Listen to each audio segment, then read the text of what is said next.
정세가 복잡하게 돌아가고 있습니다. 윤석열 정부는 역사상 유례 없을 정도로 빠른 시간 내에 정치, 경제, 외교 모든 영역에서 대한민국을 고통의 도가니로 몰아넣었습니다. 특히 경제적 어려움은 아주 갈수록 심해지고 있는데요. 빠른 시간 내에 민생 경제를 살려내는 것이야말로 이재명 정부의 과제라 할 것입니다. 내란 세력들의 준동은 여전히 창궐하고 있습니다. 국민의힘은 당대표를 뽑는 전당대회를 통해 스스로 내란 세력임을 유감없이 보여주고 있습니다. 그런가 하면 트럼프발, 미국의 압박은 관세, 국방비 인상, 주둔비 인상, 전략적 유연성에 이르기까지 전방위적으로 몰아치고 있습니다. 산적한 대기업의 과제가 또 이재명 정부 앞에 놓여 있습니다. 그 어느 때보다 정말 담대한 용기와 슬기로운 지혜가 필요한 때인 듯합니다. 오늘 오랜만에 귀한 분을 모셨습니다. 현 정세 진단과 우리의 과제를 두고 더불어민주당 김상호 의원님과 대담을 진행하려고 합니다. 어서 오십시오. 반갑습니다. 김상욱입니다. 정말 오랜만이에요. 형님 오랜만에 뵙습니다. 제가 오래된 우리 김창현 선배님은 저의 오래된 의형님이셔가지고요. 우리 10년도 더 됐잖아요. 네, 그죠? 맞습니다. 네. 네. 뵙게 되니 더 좋습니다. 이렇게 오랜만에 뵀는데 오늘 네. 좀 좋은 이야기 좀 많이 나눠야죠. 예.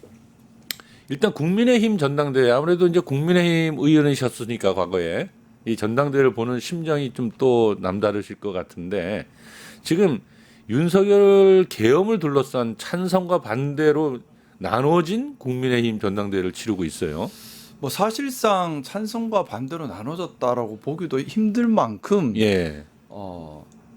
지금 탄핵을 반대했던 사람들이 네.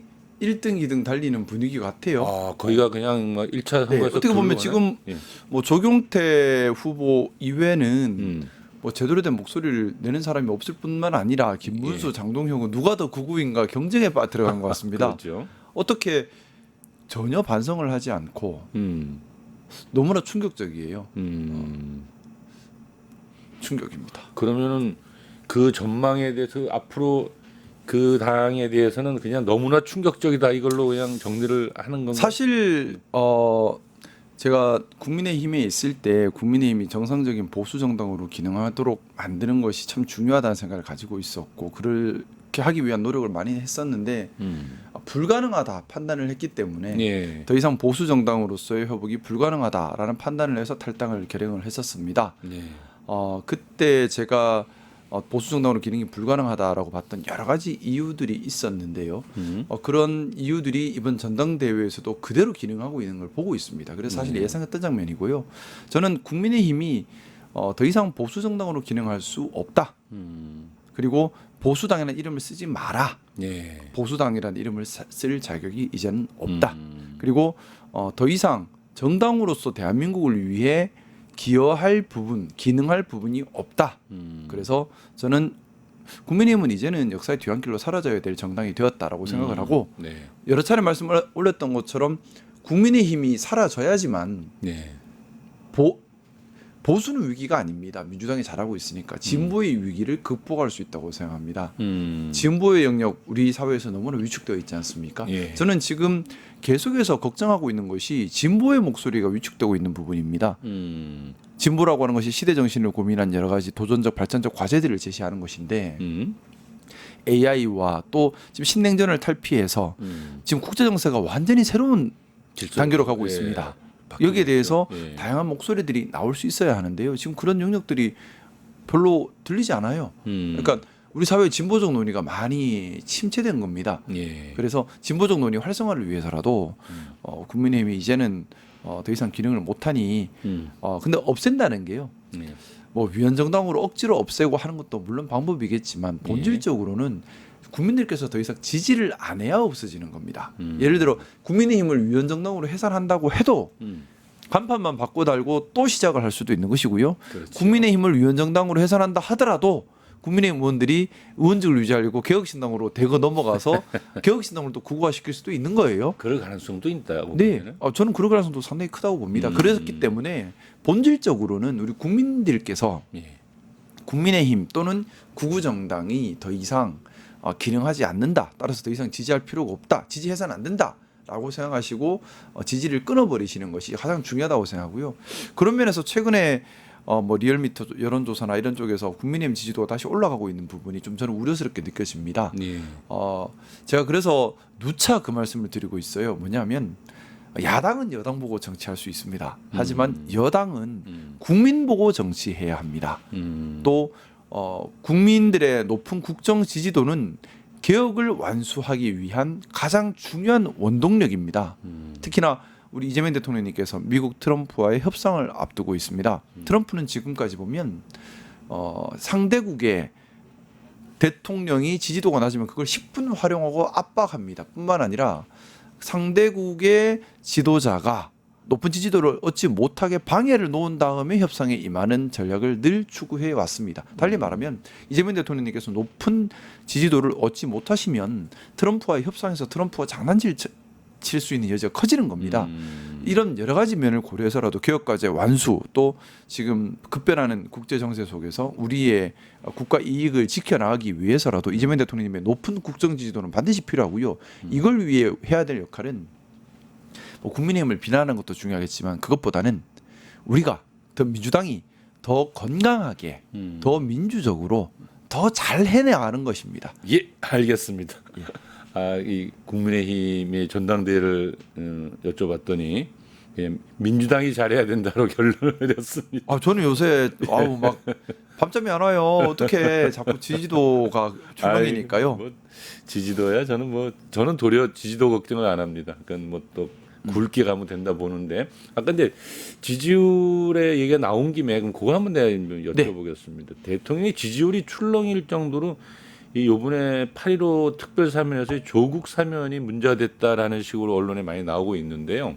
그런데 사실 그 논란을 불러일으키긴 했는데 그 사면에 대해서는 어떤 시각을 갖고 계신지 한번 듣고 싶네요. 뭐 사면 자체는 대통령님께서 고유권한으로 결단한 것입니다. 예. 물론 사면의 내재적 한계를 일탈했거나 사면의 목적에 일탈했다면 그건 반대해야겠지요. 하지만 이번 사면은 내재적 한계를 일탈하거나 사면의 목적에 부합하지 않은 건 아니라고 보고 있습니다. 예. 그러면 국민 수용성을 고려한 사면 결정만 남는 것인데 그건 대통령님의 고유한 권한이기 때문에 뭐 거기에 대해서 잘했다 못했다 평가하는 것 자체가 저는 뭐 적절치 않다는 생각이고요.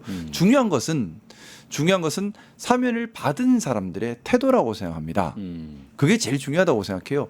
뭐냐면 사면을 받은 사람들이 사면이라고 하는 것은 죄가 있음에도 불구하고 특별한 이유로 용서를 해준다는 개념입니다. 네. 법률상 재심과는 전혀 다른 거지요.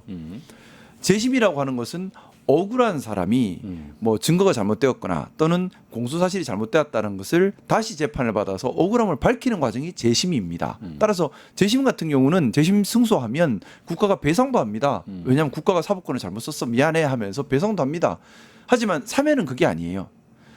죄는 있다. 하지만 특별한 이유로 용서하니 국가를 위해 헌신해라 이런 뜻입니다.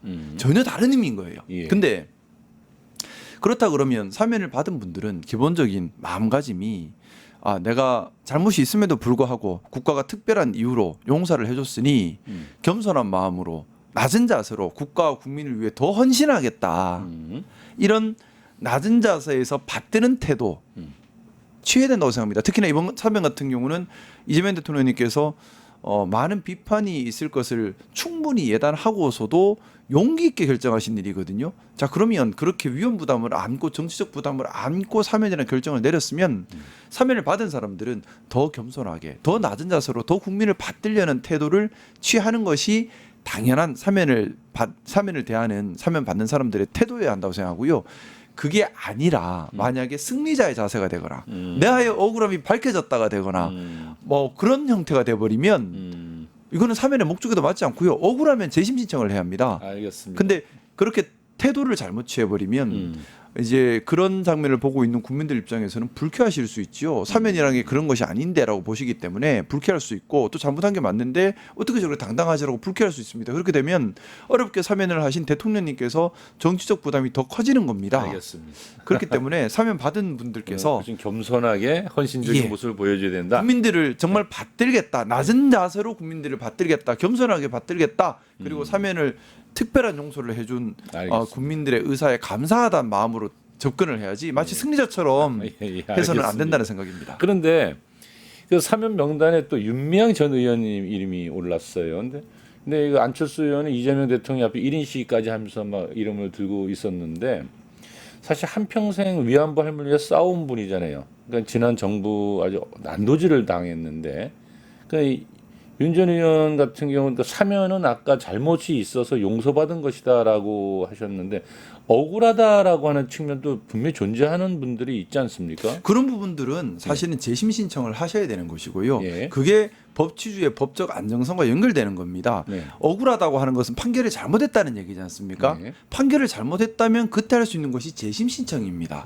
재심 결정에 따라서 잘못된 판결에 대해서 국가에게 책임을 묻고 국가 배상을 구하는 것은 당연히 할 수 있는 권리지요. 근데 재심 신청을 지금 재심 결정을 받은 것이 아니잖아요. 사면을 받은 겁니다. 그러면 사면에 맞게 나의 과오가 있음에도 불구하고 용서를 해줬으니 감사하고 더 헌신하겠다는 태도가 사면받은 사람의 필요하다. 태도여야 한다고 생각합니다. 그러니까 윤미향에도 마찬가지로 그런 태도가 윤미향 전 의원 같은 경우도 네. 물론 검찰 수사에서 엄청나게 크게 수사를 했고 기소해서 판결받은 건 그보다 훨씬 많이 축소가 됐지요. 그런 부분에서는 이만큼 수사를 하면서 내가 망가진데 억울함이 있다 생각은 인간적으로 이해는 합니다. 하지만 어쨌든 법원에서 최종 유죄 판결 나온 것이 있어요.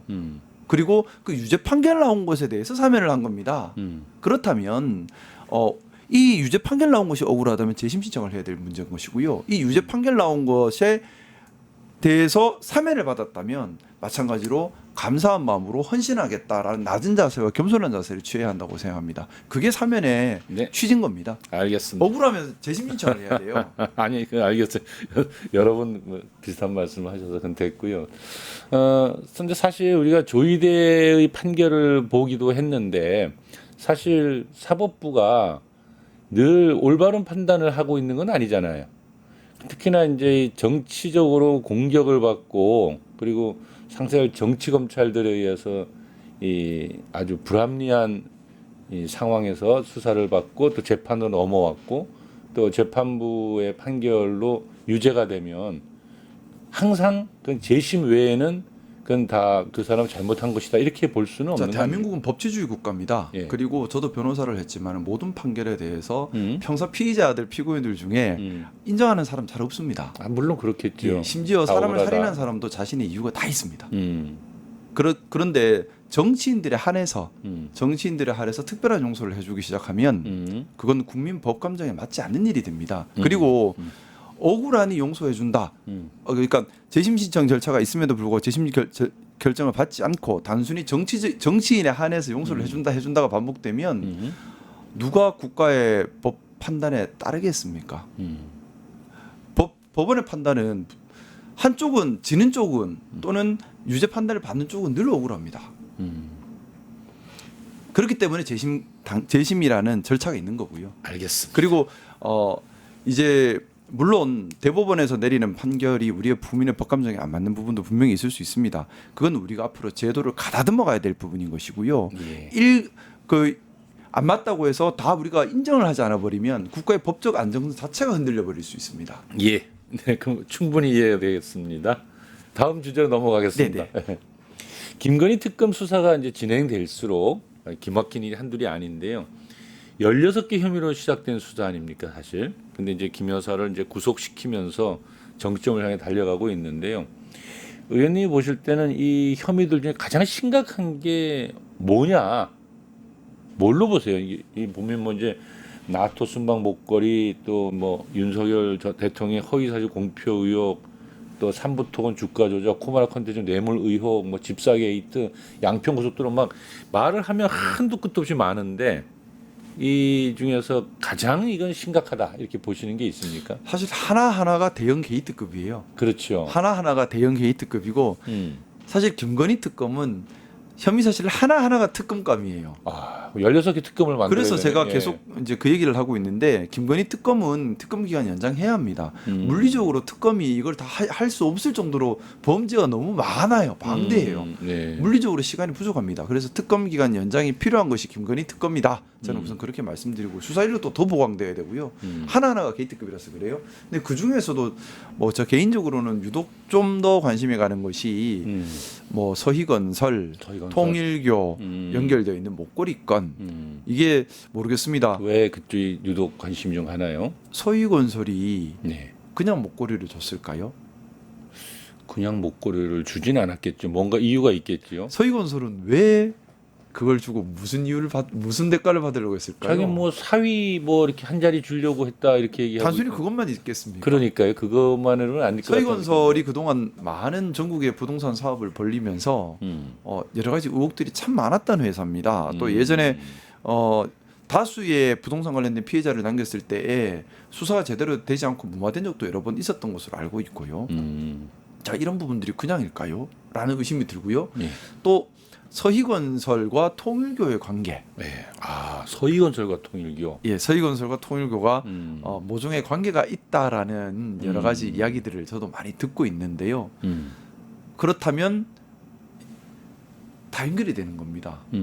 지금 보면 통일교라는 종교가 서희건설이랑도 연결이 되고 공청과도 연결이 되고 무슨 건진법사랑도 연결이 되고 다 연결이 되고 있어요. 네. 근데 이런 큰 부패고리 하나의 틀로 들어가는 것 같습니다. 그래서 이건 파면 팔수록 뭐가 더 나오는 큰 고리가 아닐까라는 생각이 좀 들어서 사실 목고리라 표현은 했지만은 그 뒤에 숨어 있는 이제 서희건설, 통일교의 커넥션, 또 통일교의 커넥션을 파다 보면 뭐 많은 정치인들이 나오지 않을까요? 이야.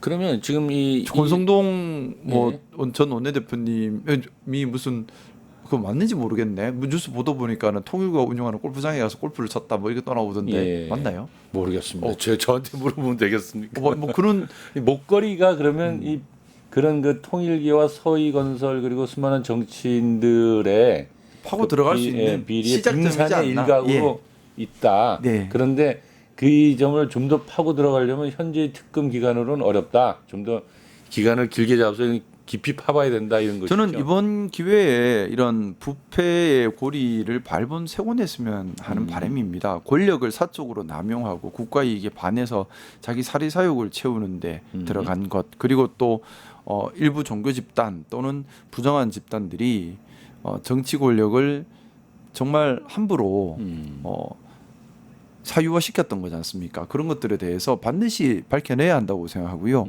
그래서 저는 뭐 여당, 야당, 국민의힘 이걸 떠나서요. 이런 일이 벌어져서는 안 된다고 생각하고요. 그래서 전 발본색원했으면 하는 생각입니다. 정말 이 부정한 부패의 고리, 결국에는 김건희가 했던 행실들을 지금 다 살려보면 그거지 않습니까?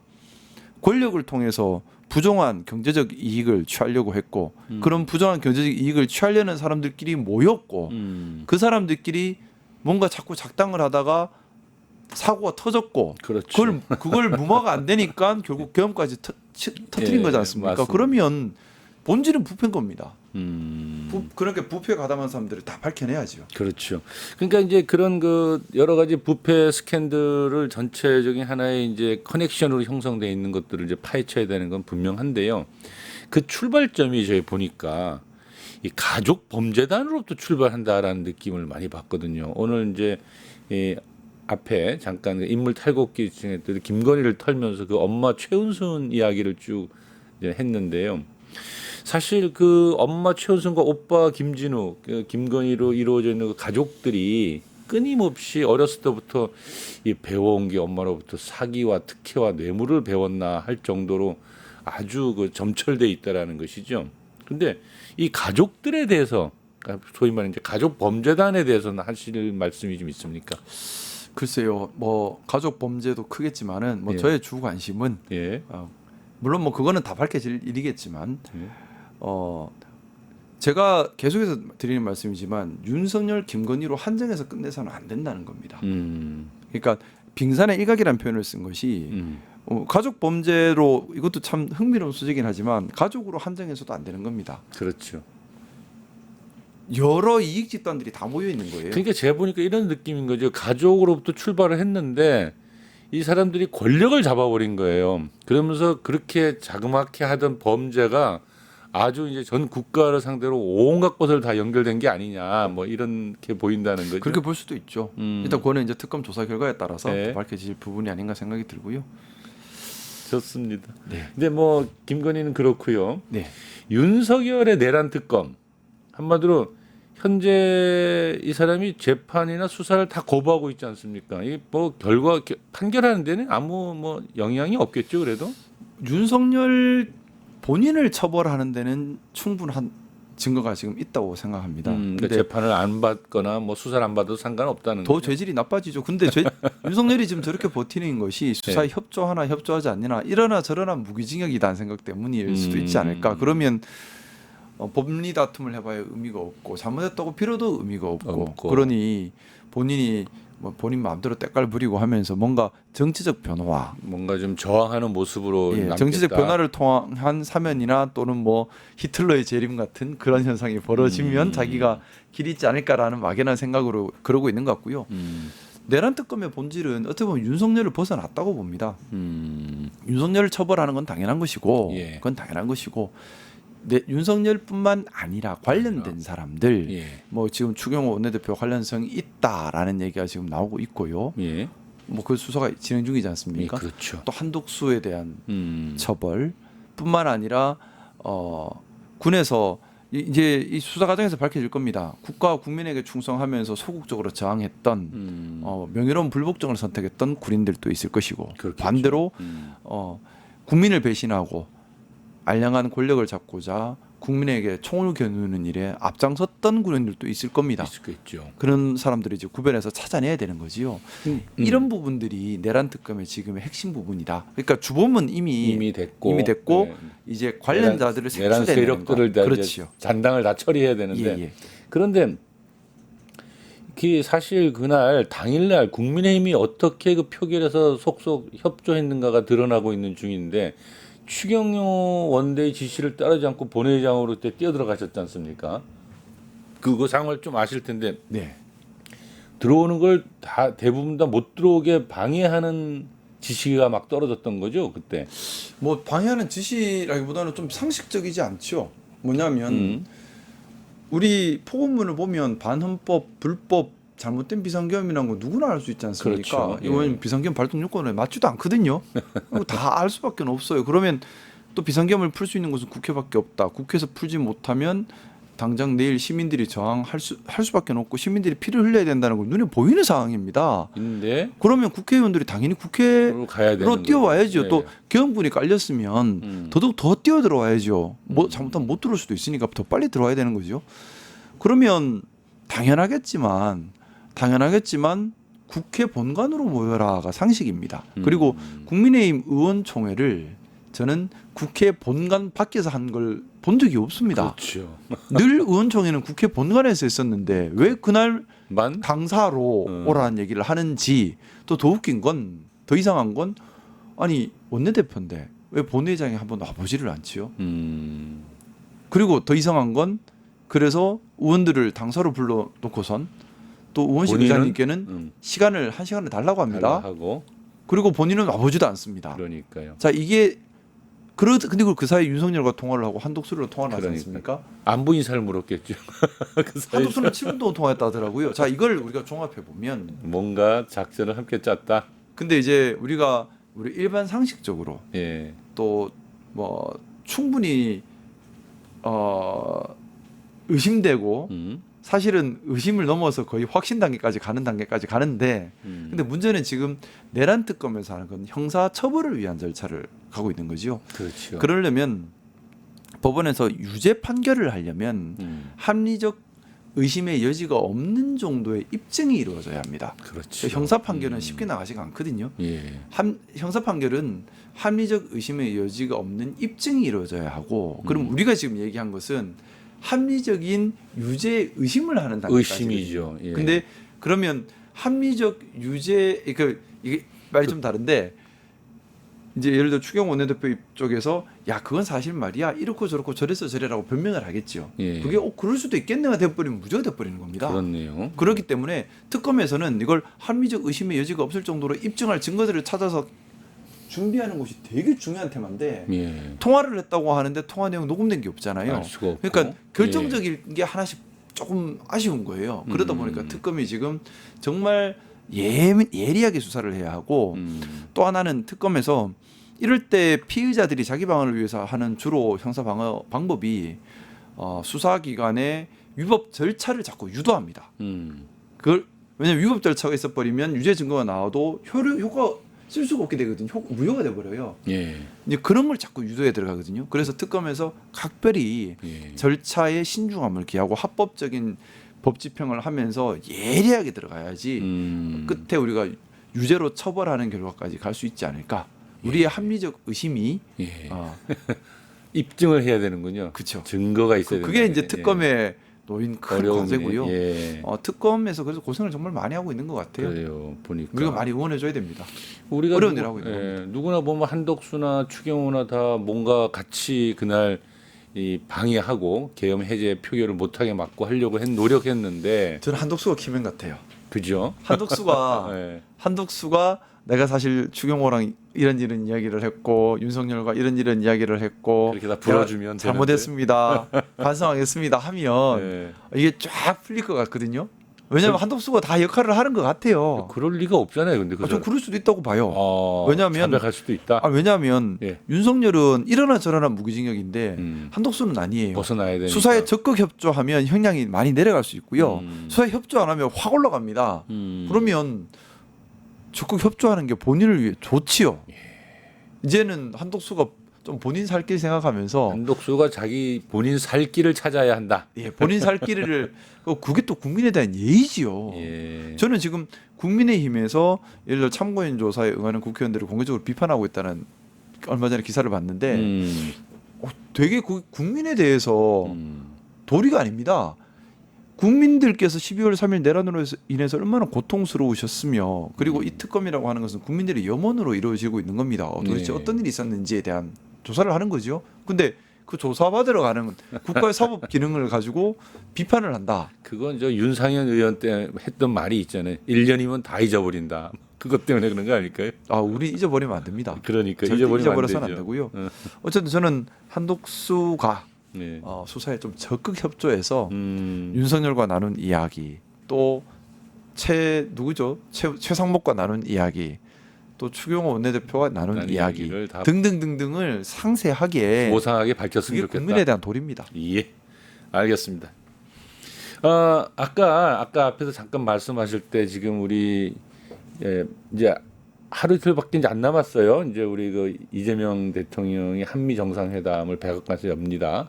눈앞에 다가왔는데 이 관세 문제뿐만 아니라 안보 국방 이슈가 굉장히 중요한 내용으로 이제 논의될 것 같아요. 지금 우리가 저는 2025년 하반기에 한반도를 둘러싼 지정학적 변화가 네. 정말 어떻게 보면 냉전 붕괴 이후에 가장 큰 폭의 본질적 변화라고 생각합니다. 예. 그리고 또 그렇게 보시는 또 이유가 또 있겠죠. 저는 그래서 예. 윤석열이 빨리 내려가고 이재명 대통령께서 이 변화에 대응할 수 있게 된 것이 그나마 정말 다행이다 생각이에요.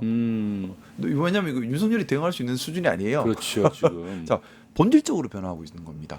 우리 예전에는 어땠습니까? 북한 뒤에 누가 있었죠? 러시아와 중국이 있었고 특히 중국이 또아리를 들고 있었습니다.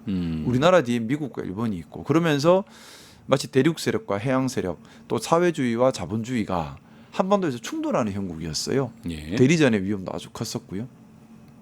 근데 지금 본질적 변화가 생겼습니다.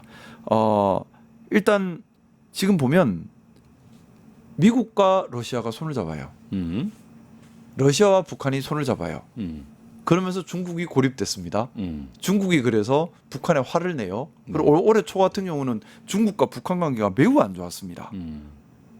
그죠? 또 푸틴과 트럼프가 만나기 전에 푸틴이 김정은하고 통화를 합니다. 트럼프 만날 건데라고 얘기를 했겠죠, 당연히. 그랬죠. 자, 그러면 미국, 러시아, 북한 간에 약간 밀월관계가 형성이 되고 있는 거예요. 그리고 또 하나, 예. 미국이 지금까지 해왔던 본인의 역할을 포기했습니다. 지금 어떤가요? 미국이 보면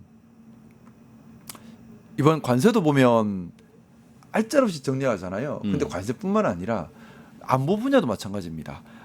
미국 헤그세스 국방장관이 지난 3월 임시 국방 안보 전략서라는 것을 발간을 하는데 거기에 보면은 러시아, 북한, 이란 등 다른 지역의 위협에 대해서는 미군의 직접적 대응을 자제하고 동맹국들의 방위 부담과 억제 임무를 넘기겠다. 쉽게 말해서요. 네. 미국 본토 문제, 중국 문제 아니면 미군 동원 안 한다는 얘기입니다. 음. 알아서 방어해라. 모르겠다. 음. 라고 미국이 던진 거예요. 또 경제도 마찬가지지요. 지금 동맹이라고 봐주는 거 관세 지금 보면 동맹이라고 봐주는 게 하나도 없습니다. 주로 뭐 동맹을 터는 것을 공격하죠. 목표로 하죠, 주로. 그러니까 이게 더 이상 미국이 빅 브라더처럼 있는 네. 시대가 아니라는 거예요. 그 시간, 각자 도생의 시대가 도래했습니다. 네. 각자 도생의 시대인데 네. 각자 도생의 시대면서 미국과 중국의 대립은 본격화되고 음. 그런 상황인 거예요. 자 그러다 보니까 일본도 지금 변화가 많이 생기고 있어요. 일본도 원래 뭐 미국 이중대처럼 그랬잖아요. 예. 지금 안 그러거든요. 음.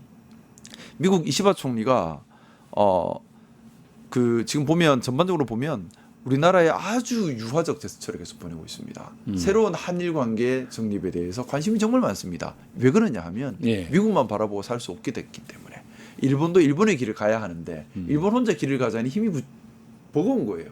그러니 한국 손을 잡고 지금 한반도를 둘러싼 정세가 세계 정세의 핵심이거든요. 네. 여기에 본인 지분을 확보하려고 하는 겁니다. 자, 이런 변화 속에서 그러면 우리나라는 어떻게 될 것인가? 근데 지금 우리가 윤석열이 사고 쳐놓은 것 때문에 이 안보 외교 분야도 심각하게 힘이 들어요. 뭐냐면 지금 결국 한반도를 중심으로 돌아갑니다. 그럼 우리나라가 중심이 돼서 미국 관계 조율을 하고 일본 관계 조율을 하고 중국 관계, 러시아 관계 조율하고 제일 중요한 북한 관계를 조율해야 돼. 북한과 소통을 하고 북한을 잡고 있어야 강대국 간의 이런 협상도 수월해지는 거거든요. 우리가 예를 들어 우리가 김정은과 소통하면서 트럼프는 김정은과 회담을 하고 싶어 안달이 나 있습니다. 왜? 네. 지금 김정은과 회담만 하면 노벨 평화상을 받을 수 있을 거라는 잔뜩 기대에 부풀어 있거든요. 네. 태국 캄보디아 분쟁 해결했지요. 인도 파키스탄 분쟁 해결했지요. 이란 고립시켰지요. 우크라이나 러시아 이제 곧 휴전이나 점점 될 것 같습니다. 했지요. 남은 거 김정은입니다. 이것만 해결하면 트럼프가 얼떨결에 그냥 세계 분쟁 해결을 거의 다 하고 다니는 사람이 돼요. 어쨌든 자 근데 동맹들한테 관세 이렇게 엄청 뜯어가면서 노벨 평화상은 타고 싶고 그런 건가요? 노벨 평화상 너무 받고 싶어 한다 하더라고요. 우리 지금 받을 상황이 어느 정도 가요. 지금 실질적으로 네. 트럼프가 김정은만 만나서 뭔가 모종의 합의만 도출해 버리면 아마 노벨 평화상 현실화될 가능성이 클 겁니다. 그래서 더 김정은 만나려고 할 거고요. 네. 자, 근데 이런 때에 우리나라가 역할을 하면 네. 우리나라가 러시아 관계 개선을 하고 러시아와 미국 관계 중간에 있고 또 우리가 일본 관계를 우리가 주도를 하고 또 미국 트럼프가 북한을 만나려고 할 때 우리가 주도를 하고 네. 또 중국과 북한 관계가 멀어졌을 때 우리가 또 주도를 하면서 하에 가면 한반도 평화를 한국이 주도해서 만들어갈 수 있는 겁니다. 근데 문제가 뭐냐? 예. 우리가 북한을 만날 수가 없어요 지금. 이유는 북한은 적화 통일 노선을 이미 포기한 지 오래됐습니다. 북한은 이미 체제 경쟁에서 졌다라는 것을 본인들도 인정을 하고 있고 우리 다 상식적으로 알고 있잖아요. 자. 북한이 우리를 예. 어떻게 하지를 못해요. 그런데 그러다 보니까 북한은 정권 수호가 목표인데 그래서 침범받지 않기를 자기 정권이 휘둘리지 않기를 가장 목적으로 삼는 것 같아요. 근데 우리 지난 윤석열 정권 때 드론 보내고 아파치 헬기 띄우고 난리를 쳤잖아요. 그것 때문에 길 다 끊어지고 북한과 대화 통로가 사라진 거예요. 이걸 빨리 복원을 해야 되고 지금 일단은 이번에 한미 정상회담 특징 중에 하나가 원래 미국 대통령 만나고 나서 일본 총리를 만나는데 이번에 일본 총리 먼저 만나고 미국 대통령을 만납니다. 아마 처음 있는 일일 거예요. 이것도 지금 바뀐 국제 정세를 반영하는 겁니다. 숨가쁘게 돌아가고 있어요. 잠깐만요. 그러니까 이게 전체적으로 한반도를 중심으로 하는 이 네. 지정학적인 위치 그리고 현재 우리가 어떻게 상황에 놓여 있는가 잘 좀 설명을 해주셨는데 그게 지금 오늘 우리가 좀 봐야 될 것은 일단은 지금 당면에서 이재명 대통령이 지금 미국을 가서 백악관에서 이제 회담이 열리잖아요. 네. 근데 이제 회담의 크게 이슈가 아까 앞에서 쭉 말씀해 주셨는데 관세 어찌 보면 마무리가 있을 것 같고 또 하나는 이런 안보 이슈 특히나 이제 주둔비나 국방비 인상 또 이 전작권 문제나 혹시 전략적 유연성 문제가 이슈가 될 가능성이 있고요. 네. 또 하나는 아까 말씀하신 것처럼 이제 북과의 이슈, 그러니까 북한과 연결을 좀 시켜 보지 않겠는가, 뭐 이런 이제 논의가 될 수 있을 것 같다는 생각은 드는데요. 어떻게 보세요? 지금 이 전략적 유연성이라고 할까요? 그러니까 지금 동맹 현대화를 얘기하고 있잖아요. 이 동맹 현대화라는 걸 우리가 잘 봐야 합니다. 미군이 우리나라에 왜 있는가의 문제입니다. 네. 53년 체제에서는 미군이 북한을 막기 위해 와 있었던 겁니다. 하지만 대한민국이 지금 재래식 전력은 북한을 완벽히 압도하고 있어요. 그리고 이미 미군의 동맹 현대화라고 하는 것은 노무현 대통령 때부터 진행되던 일입니다. 지역군이라고 하지요. 이제 더 이상 한반도 방어에 집착하지 않겠다는 얘기입니다. 그런데 인계철선 기능을 포기했어요. 그래서 평택 미군 기지로 다 내려온 거거든요. 이미 미국은 더 이상 주한미군이 단순히 북한을 맞는 군대다라고 생각을 안 하고 있습니다. 아까 말씀드렸던 것처럼 헤그세스 미국 국방장관조차 미군이 북한 맞는 데는 관심 없다라고 얘기를 하고 있는 상황이에요. 자, 동맹의 현대화와 관련해서 우리나라에 요구하고 있는 것은 미국의 요구는 크게 보면 두 가지입니다. 하나는 방위비를 더 내라. 또 하나는 주한미군이 지역군으로, 말이 지역군이고 동맹 현대화지 사실은 주한미군을 가지고 중국도 견제하고 대만에도 뛰어가고 러시아도 뛰어가고 어디든 뛰어갈 수 있다라는 얘기예요. 그리고 거기에 한국군도 동참하라는 겁니다. 자, 그러면 우리가 여기 동의해야 될까요? 그건 알겠어요. 그건 알겠는데 그런 것을 이번 회담에서 트럼프가 이렇게 해라라고 제안을 했을 때 이 대통령은 뭐라고 대답을 해야 됩니까? 우리는 사실은 지금 이번 관세 협상도 마찬가지고 네. 애매모호할수록 좋습니다. 애매모호하게 이걸 뭔가 명확하게 정리하려고 하면 네. 도리어 큰 부작용만 있고 부담만 커질 뿐이지 해결이 되지 않아요. 지금 관세 협상도 마찬가지죠. 서류로 나온 게 없습니다. 세계 어느 나라도 서류로 나온 게 없습니다. 한자로 천연가스 수입만 하더라도요. 우리나라도 천연가스 수입하기로 했지요. EU도 하기로 했습니다. 미국, 일본도 하기로 했습니다. 다 합치면 미국 생산량이 몇 배가 돼버립니다. 어차피 안 되는 불가능한 약속들이 또 상당히 있어요. 구차되면 당장 돈을 투입을 해야 되고 우리가 할 역할이 커지고 부담이 점점 커지고 성과가 나면 더 트럼프는 성과가 나는 약속국에는 더 짐을 지웁니다. 자, 근데 그래서 애매하게 자꾸 넘어가야 되는 부분인 겁니다. 어떻게 보면. 근데 이 지역 이제 동맹 현대도 마찬가지입니다. 우리가 만약에 미국이 이런 요구에 명시적으로 NO 해버리면 미국 입장에서 싸우자가 되겠죠. 네. 그러면 또 다른 심각한 분쟁이 됩니다. 그것보다는 고려해 보겠다, 검토하겠다, 우리도 노력한다 정도로 애매하게 가면서 그러면서 우리 입장에서는 미군이 필요는 해요. 왜냐하면 우리가 핵무기가 없지 않습니까? 재래식 전력은 한국이 강력하지만 핵무기가 없기 때문에 미국의 해구산을 활용할 필요는 또 분명히 있고 한반도를 둘러싼 지정학적 안정성을 위해서는 미국과의 든든한 동맹을 바탕으로 중국, 러시아와 적극적으로 외교관계를 개척하고 북한을 품어 안고 일본과 소통해야 되는 그게 우리의 역할입니다.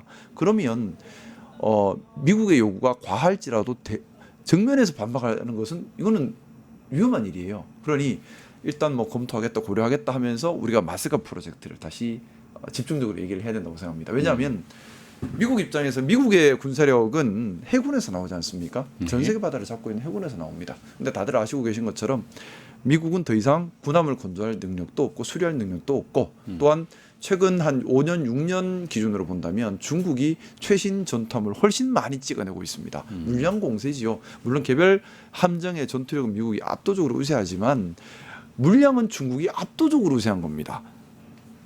수가 양으로 미는 거죠. 근데 앞으로 미국이 단기간에 이걸 해볼 방법이 없어요. 달리 말하면 미국의 해군 전력이 중국에 압도당하는 상태가 되고 그건 미국의 군사적 세계 지배권이 사라진다는 걸 의미하는 겁니다. 미국 입장에서는 한국이 너무나 필요해요. 그러면 전략적 유연성 문제에 대해서는 애매모호하게 대답을 저는 하고 그게 현명하다고 생각하고요. 조선업을 협력해서 우리가 마스가 프로젝트로 자꾸 밀고 가면서 현대중공업 등을 통한 우리의 또 이익도 추구해야 되고 그래서 그런 이야기를 정말 절묘하게 유연하게 정말 유연하게 잘 대응하는 것이 필요하고요. 아니 근데 예를 들어서 그래서 저는 우리 이재명 대통령님 많이 할 수 있는 일이라고 한국 생각하고 있어요. 국방비를 갖다가 5%로 올려라라고 하는 것을 공식적으로 내세우면 또 어떻게 할까요? 그것도 지금 우리나라 GDP 우리가 지금 GDP 한 2.32% 정도 약 61조 정도 국방비를 쓰고 있습니다. 네. 그리고 미국은 우리나라뿐만 아니라 EU나 여러 군데 다 GDP 5%는 써라. 이제 쉽게 말해서 미국이 다 안 지켜줄 거야. 너희가 알아서 좀 해. 이런 얘기거든요. 근데 사실은 EU는 그래서 5%까지 올리겠다는 취지로 얘기를 하고 있는 것 같아요. 거기는 우크라이나 전쟁하고 있는 동네니까. 전쟁도 전쟁이지만은 근데 이거 GDP에서 우리 2.32에서 5% 올린다는 거는 사실은 엄청난 겁니다. 어마어마하죠. 2% 올린다면요. 지금 우리가 쓰고 있는 국방비 2배를 쓴다는 얘기거든요. 그러니까요. 두 배를 쓴다는 얘기인데 61조를 더 쓴다는 얘기예요. 이거는 너무나 큰 돈이에요. 상식적으로 이해할 수 없는 이야기죠. 예. 그리고 EU와 우리나라 좀 다릅니다. 지금 프랑스 육군 대국이라 하지 않습니까? 네. 전차가 몇 대 있는지 아십니까? 몇 대 있습니까? 많이 없어요. 어. 몇 대 안 돌아다닙니다. 근데 우리나라는요. 최신 전차만 2,000대가 넘습니다. 제가 알기로 프랑스 최신 전차 다 합쳐도 500대 안 되는 걸로 알고 있거든요. 유럽은 EU는 동맹 미국만 믿고 정말 그동안 군사 투자를 거의 안 해왔어요. 안 했군요. 거의 군사 투자를 안 해왔습니다. 보통 GDP의 1%도 잘 안 썼었어요. 그러다 보니까 5% 쓰겠다. 이제는 사실은 쓰는 게 맞죠. 너무 안 썼으니까. 또 러시아의 실질적 위협이 커졌으니까 쓰는 게 맞죠. 근데 우리나라는 다르죠. 그동안 2.32%라고는 하지만은 꾸준히 투자를 해왔습니다. 꾸준히 투자를 해왔고 그리고 실질적으로 드러나는 물량이 엄청나죠. 우리 지금 전차와 자주포와 이런 재래식 무기 전력들이 막강하거든요. 근데 여기서 두 배를 더 써라? 그 돈 어디 쓰게요? 전차를 더 만들어요? 그러니까 이거는 사실 우리나라랑은 좀 안 맞는 얘기입니다. 그렇게 요구를 하면 뭐라고 대응하죠? 우리는 상세하게 설명을 하면 된다고 생각해요. 왜냐하면 트럼프가 뭐 우리의 속사정까지 다 알지는 못할 것이니 우리 대한민국이 그동안 국방비에 많은 투자를 해왔고 동시에 미국이 중국과 러시아를 견제하는 어떻게 보면 좀 부끄럽고 속상하긴 하지만 전초기지 역할을 해왔지 않습니까? 네. 많은 희생을 우리 대한민국이 치러왔다. 미국이 대한민국을 지켜줬다라는 측면보다는 대한민국이 희생을 하면서 그동안 냉전 시대 때는 자유진영을 수호해왔고 이 이후에도 미국이 그렇게 견제하는 중국을 견제하는 기능을 우리 군사력으로 해오고 우리 국민이 희생하면서 해오고 있는 거다. 우리에게 더 큰 희생을 요구할 것이 아니라 우리에게 힘을 실어줘야 되는 것이 아니냐라고 설명을 하면 충분히 설득 가능한 부분이라 생각합니다. 또 이제 관련해서 아마 주한미군 주둔 분담비 얘기가 나오지 않을까 생각을 해요. 네. 근데 우리가 보통 1조 5천억씩 지금 분담비 지금 지출하고 있거든요. 지금 중원도 또 다 못 써서 불용액이 쌓이고 있습니다. 많이 써요. 거의 한 1조 가까이 쌓여 있잖아요. 불용액이 쌓이는데 뭘 더 달라는 건 이건 앞뒤가 안 맞는 얘기고요. 또 그 캠프 험프리스 이거 10년간 10조 8천억 들여서 지은 건데 거의 우리나라 정부가 돈을 다 냈습니다. 사실은 근데 지금 보세요. 캠프 험프리스가 있음으로 인해서 전략적 이익은 미국이 얻고 있죠. 그렇죠. 어떤 전략적 이익이냐면 중국을 완벽하게 견제하는 겁니다. 여기 캠프 험프리스가 딱 있는 덕분에 중국의 모든 움직임을 미국이 다 볼 수 있고요. 예를 들어 중국이 미국을 향해 미사일을 쏘더라도 여기가 없으면 하와이에서부터 격추를 해야 되는데 여기서부터 시작하는 거거든요. 대응 시간이 3시간 정도 땡겨진다고 합니다. 사실은 미국이 엄청난 전략적 이익을 주한미군을 통해서 얻고 있어요. 대중 견제 측면에서는. 그런 부분들을 부각을 한다면 우리에게 더 큰 희생을 요구할 것이 아니라 도리어 우리를 도와야죠. 알겠습니다. 지금 하시는 얘기들을 쭉 듣다 보니까 이재명 대통령이 잘 대응을 했으면 좋겠다는 마음과 함께 정말 유연하게 해야 됩니다. 잘 유연하게 대응할 수 있게. 뭔가 명확하게 마무리를 지으려고 하면 전 위험하다고 생각합니다. 그런데 그 젤린스키 우크라이나 대통령과 만날 때 했던 트럼프의 그 무례함도 잘 보았고 또 라마포사 남아공 대통령과 만남도 잠깐 정말 황당했잖아요. 브라질에도 엄청났죠. 근데 만약에 아까 말한 대로 이제 그 관세 이슈나 또는 이게 전략 유연성 문제를 놓고 얘기를 하다가 갑자기 그런 식의 무례한 태도를 취하면 어떡할까 하는 걱정도. 제가 그래서 국정 지지도 자꾸 얘기하는 겁니다. 지금 보면 트럼프가 무례한 태도를 취하는 국가 지도자들의 공통점이 국내 지지도가 약한 사람들입니다. 그러니까 국정 지지도가 약하다 하면 또는 협상 전에 국정 지지도를 흔들려고 시도를 해요. 트럼프가 늘 그렇게 해왔거든요. 그 대통령 그 상대국의 지도자가 흔들리는 걸 이용해서 자기들의 요구사항을 반영해내는 전략을 계속 취하고 있습니다. 그래서 저는 이재명 대통령님의 높은 국정 지지도가 꼭 필요하다 자꾸 말씀드리는 것이 개혁과제 완수를 위해 일단 필요하고 두 번째는 지금 급변하는 국제 정세 속에서 국익을 지키는 협상을 하기 위해서라도 필요한 겁니다. 그래서 지금 좀 국정 지지도가 높이 유지될 수 있도록 민주당이 더 잘 해야 됩니다. 네. 시간이 또 이렇게 막 좀 정신없이 이야기를 하다 보니까 오늘 또 벌써 대담 시간이 다 된 것 같은데요. 혹시 이제 일본에 가서 이시마 총리를 만나서 이제 대화를 나누고 가지 않습니까? 네. 이 일본과의 그 과거사 문제에 대한 결론을 아직 우리는 내려놓은 상태는 아닌데 아무튼 급한 현안을 두고 먼저 머리를 맞대는 모양새잖아요. 네네. 아무래도 또 일본도 미국과 또 맞서 싸워야 하니까 동료상련의 또 아픔도 있고 네네. 이 현재 벌어지고 있는 이 상황을 어떻게 보세요? 향후에 일본과의 이번 광복절에서도 그런 얘기를 좀 하긴 하셨는데.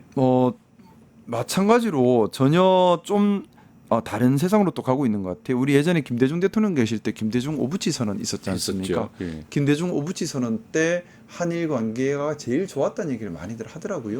그때 진지하게 과거사에 대해서 오부치 총리도 사과를 했었고 하고. 또 한일 간의 발전적 미래지향적 역할을 같이 하기로 같이 동반자 관계로 격상이 됐었습니다. 김대중 대통령 때 일입니다.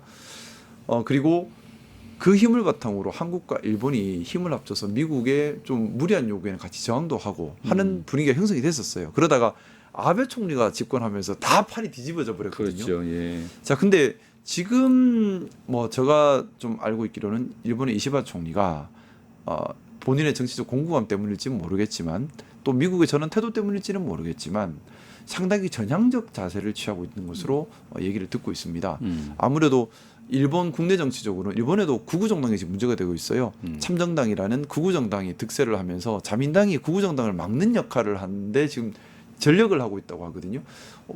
어떻게 보면 우리나라 그런 부분은 우리나라보다 나은 것 같아요. 보수당이 그래도 구구당을 막겠다고 움직이니까 우리는 보수당이 구구당이 돼버렸는데 네, 끌려다니고 있죠. 예, 어쨌든 그러다 보니까 이시바 총리가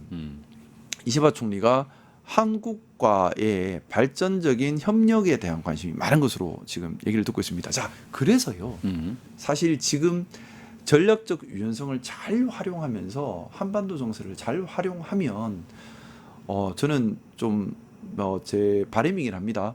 한반도 정세가 드라마틱하게 바뀌면서 남북 협력의 물꼬가 급속하게 트일 수도 있다는 생각을 가지고 있습니다. 왜냐하면 예. 지금 보면 미국이 북한과 러시아를 통해서 적극 협력을 하고 또 트럼프가 노벨 평화상 받고 싶어서 예. 북한 만나고 싶어 한 달이 나 있고 일본이 한반도 평화를 위해서 발전적 역할을 하고 싶어 하고 있고 중국은 여기서 자신들의 지위를 지키기 위해서라도 협조할 수밖에 없는 상황이 되고 있거든요. 그러면 우리만 중심을 잘 잡아서 잘 네. 조율해 나가면 지금 한반도에 급격한 긍정적 변화가 생길 수 있다라는 기대를 좀 가지고 있습니다. 그 엄청난 지금 위기의 시기를 이 한반도를 중심으로 이제 기회로 만들어 보자라는 말씀으로 이해하고 그 내용들을 좀 더 구체적으로 하나하나 파고 들어갈 것은 또 다음 기회로 놀리도록 하겠습니다. 네.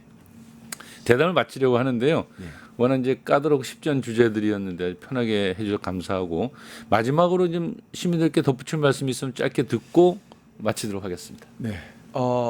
제가 계속 말씀 올리지만은 이번 이재명 정부는 여러 가지 과제가 있습니다. 첫 번째는 개혁을 완수해야 되고 또 내란을 종식시켜야 되겠지요. 또 두 번째는 이 급변하는 국제 정세 속에서 대한민국의 국익을 지키는 것, 또 나아가서 한반도의 평화 프로세스를 만들어내는 것.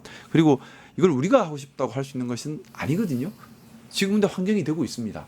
미국과 러시아, 중국, 일본의 변화 때문에 충분히 그런 합을 만들어낼 수 있는 과정에 와 있습니다. 자, 근데 이걸 해내려면 국민들께서 우리 대통령님을 좀 믿어주시고 높은 국정 지지도로 동력을 만들어 주셔야 합니다. 그걸 위해서 우리 민주당도 더 열심히 노력해야겠지만 국민들께서도 좀 다소 조금 아쉬운 부분이 있다 하시더라도 좀 더 믿고 지지해 주시고 또 이끌어 주시면은 네. 저는 우리 대한민국이 2025년, 2026년 큰 발전적 전환을 맞이할 수 있지 않을까 기대하고 있고요. 예. 그런 정말 뭐 존경받고 평화롭고 강한 대한민국, 정말 또 민주적이고 정말 너무너무 좋은 대한민국 만드는데 지금 큰 전환점입니다. 힘을 좀 모아주시기를 부탁드리겠습니다. 엄청난 협상을 하러 미국을 가는 이재명 대통령에게 큰 지지로 힘을 모아달라라는 말씀. 알겠습니다. 트럼프의 장난질을 놀아나면 안 돼요. 알겠습니다. 네, 우리는 윤석열의 친위 쿠데타를 물리치고 민주주의를 회복하였습니다. 이재명 대통령의 시대가 열렸습니다만 곳곳이 암초이지요. 미국과의 협상도 내란 세력과의 척결도 사회 대개혁의 과제도 모두 빛의 혁명을 이끈 시민들의 힘이 없으면 어려울 듯합니다. 그 어느 때보다도 마음을 모아야 하지 않을까 싶습니다. 함께해 주신 여러분 감사합니다. 오늘 거침없이 소신을 밝혀주신 김석우 의원님 감사합니다. 감사합니다. 세상을 보는 창, 세상을 여는 창, 세상을 바꾸는 창, 김창현의 창이었습니다. 팟 증권 통팟